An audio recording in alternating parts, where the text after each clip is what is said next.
Olá! Na saleta de leitura de hoje trago uma antologia que reúne alguns dos mais importantes autores sul-rio-grandenses.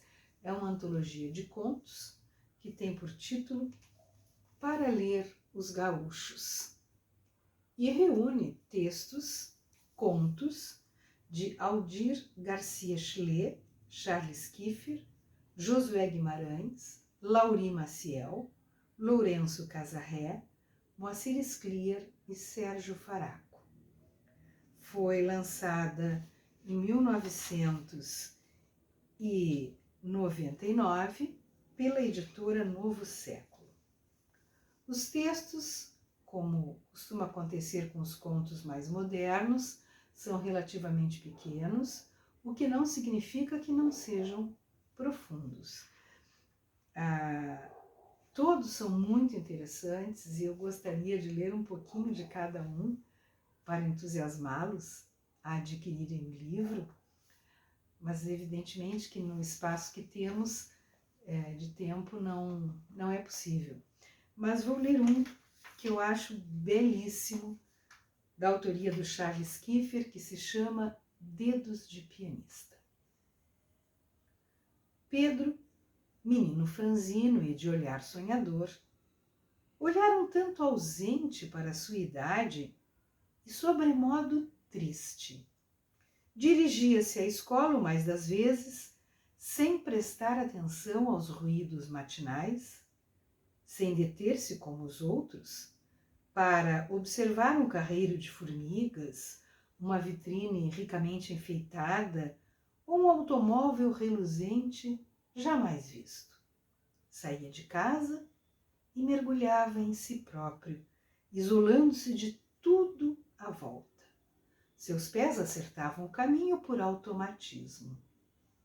Em certa manhã luminosa de abril, deteve-se diante do casarão da esquina 7 de setembro com João 23, no centro de Pau d'Arco, casarão que abrigava a mais rica família da cidade. E ficou a ouvir os acordes indecisos de um piano.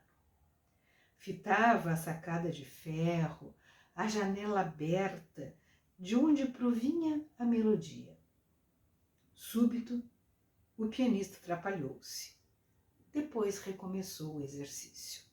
Pedro, no instante em que o músico repetiu a indecisão e pela segunda vez parou o solo, assoviou a sequência, enquanto seus dedos dedilhavam no ar um teclado imaginário. Olhou para as próprias mãos e julgou seus dedos, longos e finos, apropriados àquele ofício. A música recomeçou no sobrado, o menino tornou a mirar a janela, o cortinado como que acompanhava o ritmo das notas. A tonalidade do tecido ondulante lembrou-lhe a escola, o prédio vetusto de cor amarelecida. Movimentou-se, não sem voltar a cabeça várias vezes em direção ao casarão.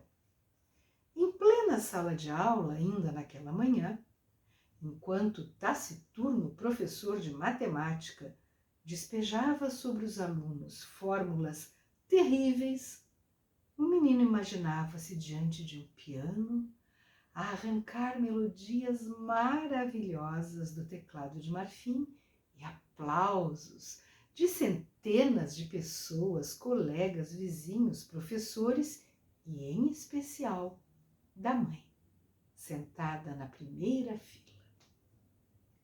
Pedro, ouviu-se a voz potente do mestre. Ao quadro negro! O menino continuou distante, emocionado com os aplausos. Ao quadro! Bradou o lente, explodindo a pesada mão sobre o tampo da mesa. Em pânico, Pedro olhou ao redor, buscando socorro. Os colegas sorriam maldosos, degustando a sua vergonha.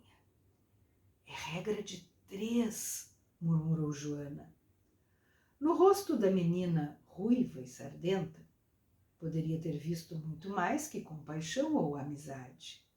Porém, naquele instante, foi incapaz de apreender o sentido de seu olhar meigo e solidário. Não só pelo bloqueio do medo, mas, sobretudo, porque ainda não descobrira a razão da existência dessas criaturas que considerava péssimas companhias, porque não jogavam futebol nem participavam de banhos de riacho. Levantou-se e foi como se carregasse um fardo. As pernas fraquejaram. Repentina e aguda, a dor que se concentrou no seu estômago. Apanhou o giz. Os números dançavam, não conseguia ordená-los. A fórmula, bastava recordá-la. Depois de um tempo que lhe pareceu infinito, recolheu espessa lágrima na palma da mão, suja de pó de giz. O soluço, o menino engoliu com ódio e determinação adulta. No silêncio da sala de aula, ouviram-se as passadas marciais do professor enfurecido, o compassado bater dos seus tacões no assoalho de parquet. Vais copiar 1000 vezes. Devo prestar atenção ao meu professor de matemática. Não bastasse o castigo, o professor submeteu o menino a um suplício moral. Arrastou-o pela orelha até a carteira. Chamou-o songamonga bem alto, para que toda a turma ouvisse. Joana foi a única a manter silêncio. Os outros riram à vontade. Pedro o percebeu e, ainda sem entender, retribuiu-lhe com um sorriso. Domingo à noite, enquanto a mãe cerzia, Pedro, os dedos doloridos, repetia a milésima frase num caderno espiral. Havia um chiado no ar de cigarras distantes, prenúncio de chuva. Mãe, quero ser pianista, disse o menino de repente largando a caneta. Tu gostas de música? Ela perguntou, sem interromper o remendo nos fundilhos de uma calça. Gosto, ele respondeu, gosto muito. E imediatamente ficou a imaginar-se diante de um piano branco, de cauda, que vira numa revista. Teu pai também gostava, ela disse, e o véu cinza tomou conta de seu rosto. Parou de coser, largou as mãos no colo e continuou com a voz trêmula. Ele ficaria feliz em saber disso. Recomeçou o trabalho. Algum tempo depois tornou a falar. Tenho um dinheiro de reserva na poupança. Está guardado para alguma precisão, doença ou... A mulher levantou a cabeça, fitou o filho e completou. Ou para comprar o piano. Pedro, a princípio, não entendeu. A mãe repetiu. Vou comprar um piano. O menino sentiu um caroço na garganta e no peito uma angústia medonha. A felicidade, quando é demais, também machuca. Eu queria ser cantora de rádio. Imagine, cantora de rádio. Pedro viu o rosto da mãe se iluminar. Cantora de rádio, ela ficou repetindo. O menino colocou os dedos na borda da mesa e endireitou a espinha. Tu vais tocar piano e eu vou cantar, disse a mãe, embevecida. Pedro já podia ouvir o surdo martelar das cordas, a voz da mãe, grave, bonita, subindo e descendo em tons e semitons. Fechou os olhos, balançou a cabeça para lá e para cá, bateu o pé marcando o compasso. Ágeis, seus longos e finos dedos de pianista corriam sobre a toalha da mesa. Deitaram quase à meia-noite. Ela demorou a adormecer excitada.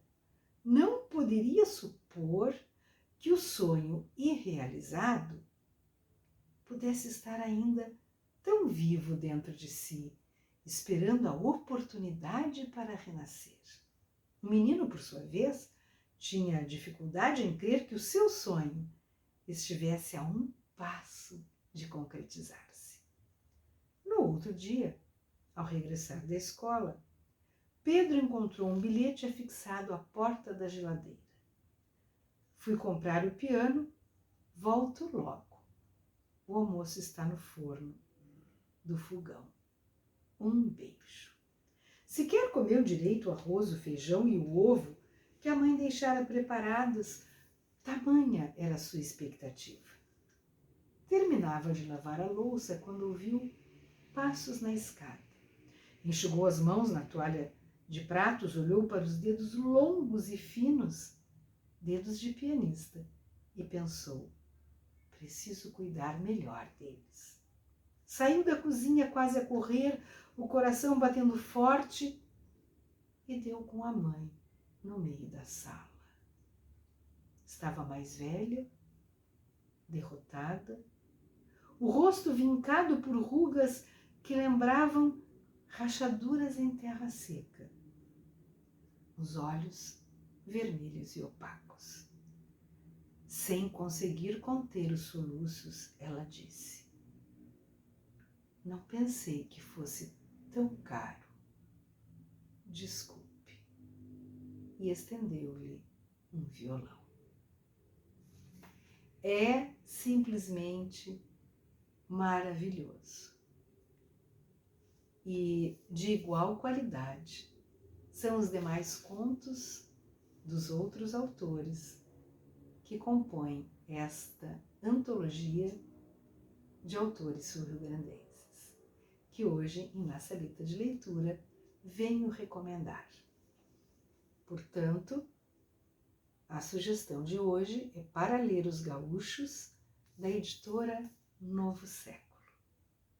Boa leitura.